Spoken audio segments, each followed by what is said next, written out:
the create, and the Uz. Now Uz means destroying, destruction. When we look at an ideal, how do we get there? How do we attain to that ideal? The means and the end itself, that we want to get to. And we know from experience that the Uz, what's the Uz part? Well, from the ideal, how can you get bad from good?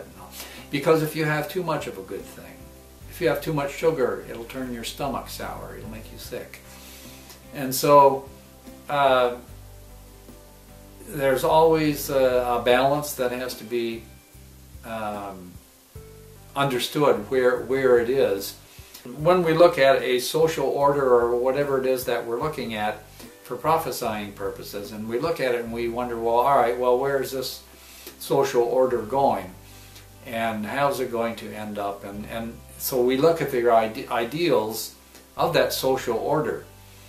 And we look at where they are in relationship to that ideal, and whether that's the ideal of who is it the ideal of. So is it just the ideal of a few people, or is it most of the people? So all these things that need to be taken into consideration when thinking about the sixth cycle. And ideals, before it becomes an ideal, starts as an idea, which is part of the EAO process. The ideal essentially manifests it outward. We can also say that Hoi is a manifestation of both the inner and the outer. So it's the inner realm that we're working with in numbers 5, 6, 7, and 8. 5, 6, 7, 8, those four. Because that's the second part of the it's the second cycle of the cosmos, essentially. And so while we're still working on the inner, but it's in relationship to the outer specifically when we're working with the ideal. One looks to see whether or not, what's going to, what the music is, what's the flow, because that's what a six represents in a sense of, we look at number one as the foundation. We mentioned was love as being the foundation, wisdom, power, and the fourth, the Isak, was the harmony, and the fifth, the Iao, is the symmetry. Symmetry is essentially the reflex of wisdom, even as harmony is the reflex of love.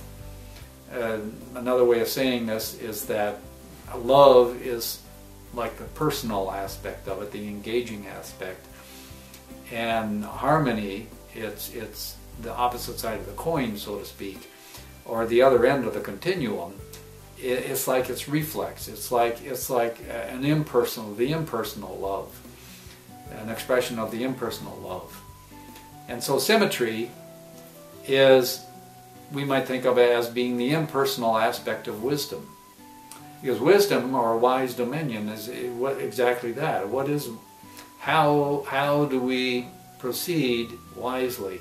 How do we proceed so that everybody has love and fulfillment? The opportunity for fulfillment is there. That the way for progression, for resurrection, for ascension is opened and provided for wisely. Provided for in ways that benefit for the whole, essentially in the ways that Jehovah says is the highest, best way to go. Symmetry is the reflection of that wise dominion. It's the impersonal aspect of it. So you might think of, like for example, an earthquake or a piece of ice on a lake that's frozen over and it cracks, and where those cracks appear, that's all symmetry. You look at a tree and how's the tree going to grow this way and branches that way and that way. That's all symmetry. Someone somewhere up there made a decision somewhere or out there and it happens that way. It breaks along those lines. That's symmetry. Now we may or may not be able to see the symmetry in everything, but the symmetry is always there. And it may seem very, very lopsided And you could say, well, that looks very unsymmetrical to me. And perhaps to a certain tastes and to the greater judgment of most people, it might certainly be that way. But there's also ways of looking at it to see the symmetry, because when we look at symmetry, we might just look at form and say, well, this has just a little bit there and it seems like out of... But if you add color in it and you add depth to it and you add shading and texture, and you can balance them out. You can balance them out so you can, and you go, oh yeah, well that's, I didn't see that, and that's how come they have symmetry, because they're, you know, I didn't see the lines of cleavage there and there and there and there, and the facets. Symmetry itself is a very fascinating aspect, but that's also a part of the fifth, of the Ieo aspect. Well, music is also an impersonal aspect, an impersonal reflex, but it's the impersonal reflex of music, of power. Music is, because music is basically your flow, the flow, and that's all. That's all. When it comes to you impersonally, when it's an impersonal thing, then that's the flow. That's now. It may not seem like music. You can say, "Oh, that's noise," but somebody else could come along and go, oh yeah, I can detect the tune in there, I see the melody, or I see what's going on, there's a certain rhythm there, and so forth. And so that's all flow. When we look at cycles, we look at the sixth, what influence, if any, that is playing at the time. Because all these absolutely do have an influence, but it's just how much weight that we give to each of these. While there may be many flows, they all, and they may be trying to converge on one point.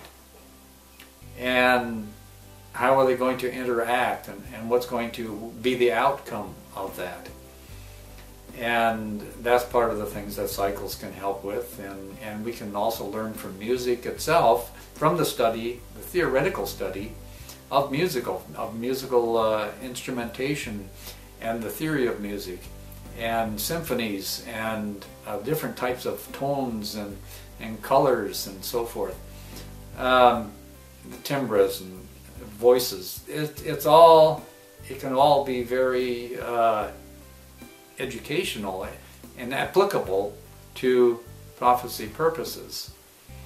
So when we think about the flow, which is essentially another name for music. Now, grace, so when someone is graceful, we say, well, they have a good flow about them, they have a good feeling about them, and we say they're graceful. And that means that basically their music, their corporeal movements, are in tune, in sync with the music of Jehovah's corporea, the flow of his corporeal body.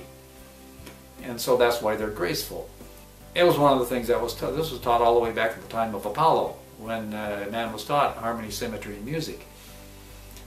And so man grew to appreciate these traits, these qualities back then. And then today, in Oahspe, now we're able to articulate these things and put it into broader context, more comprehensive understanding of how they all fit together.